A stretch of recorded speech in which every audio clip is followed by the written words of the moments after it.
वसुदेवं सुतं देवं कंसचाणूरमर्दनं देवकी परमानन्दं कृष्णं वन्दे जगद्गुरुम्। ओम श्री साईराम। सर्वप्रथमे अखिल कोटि ब्रह्मांड नायक नंदलाला से गिरिधर गोपाला माधुर्य पुरुषोत्तम श्री कृष्णचंद्रंकर चरण कमल रे मोर शतकोटि प्रणाम। प्रेम पुरुषोत्तम भगवान श्री सत्यसाईबाबांक चरण कमल रे मध्य मोर शतकोटि नमन। समस्तंकु पवित्र जन्माष्टमी अनेक अनेक शुभकामना और अभिनंदन। आज जन्माष्टमी पर एक पवित्र तिथि रे मु आपण मानक पई नहीं आसीछि साई साहित्य मध्यरु एक अनन्य पुस्तक से हेला श्रीकृष्ण श्री सत्यसाई। माधुर्य पुरुषोत्तम श्री कृष्णचंद्र एवं प्रेम पुरुषोत्तम श्री सत्यसाई मध्य रहिथिबा सामंजस्य विषय रे एथिरे वर्णना करा जाय अछि। प्रकृत रे कहिबाकू गले जे कृष्ण से ही साई एवं जे साई से ही कृष्ण। श्रीकृष्ण और श्री सत्यसाई मध्य दिव्यत्वरे किछि हेले तफात नहीं। सही बंशीधारी श्रीकृष्ण ही आज विभूतिमय साई रूप अवतीर्ण होइछन्ति। आसन्तु आज जानिबा आमे सही अनन्य पुस्तक श्रीकृष्ण श्री सत्यसाई संपर्क रे। एही श्रीकृष्ण श्री सत्यसाई पुस्तकर मूल तेलुगु लेखक हेउछन्ति डॉक्टर जांध्याला सुमन बाबू। एहाकू ओडिया रे अनुवाद करी आम पाखरे पहुँचाई श्रद्धेय श्री रसानंद स्वाई। तेणु अंतरर कृतज्ञता मु ज्ञापन करुछि श्रद्धेय श्री रसानंद स्वाई महोदय को। अनेक शिक्षित व्यक्ति भगवान कृष्णଙ୍କ विषय जानिछन्ति।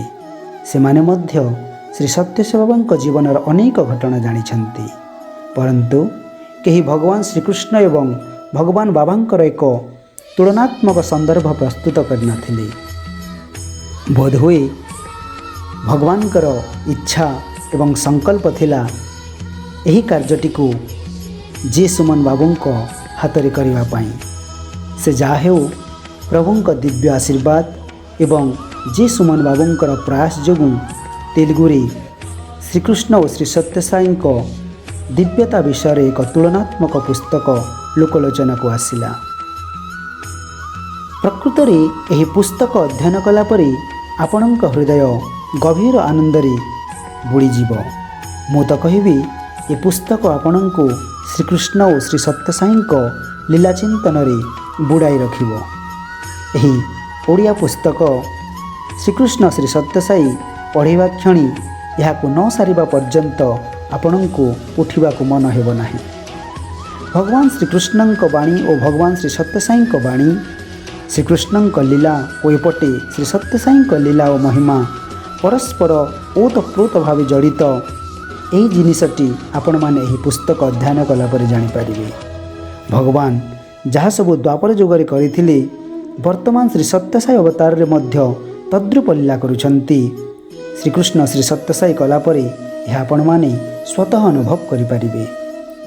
श्रीकृष्ण अवतार रे भगवान को कृष्णचंद्रଙ୍କ सह जहाँ घटिथिला एही अवतार रे मध्य तद्रूप अनेक घटना बाबांक जीवन में संघटित होइछि, जहाँकि एही पुस्तक अध्ययन कला परे स्पष्ट रूपे जानी हुए। सर्वोपरि यह एक सुंदर पुस्तक। एही पुस्तक अध्ययन कला परे श्रीकृष्णଙ୍କର महनीयता एवं भगवान बाबांकर विभूति संपर्क रे आमे अनेक किछि ज्ञात हो पारो। सर्वोपरि श्रीकृष्णଙ୍କ अनेक लीला महिमा वाणी समेत भगवान श्री सत्यसाई बाबा अनेक लीला महिमा और बाणी संपर्क आपण माने यह पुस्तक अध्ययन कलापर जानीपारे। पुस्तक शेष आपण माने देखिबे श्री सत्यसाई वाक्य और उपनिषदीय उच्च विषयक एक बाणीमाला दि जाइछि एवं सभा शेष श्री सत्यसाई बाबा गाइथिबा श्रीकृष्ण भजनावली यह पुस्तक स्थानित होई पुस्तकर महिमा को आहुरी गौरवान्वित कर देछि। आशा करे यही पुस्तक आपण मानक हृदय रे प्रेम आनंद और शांति देवाई अनेक साहाय्य करिवो।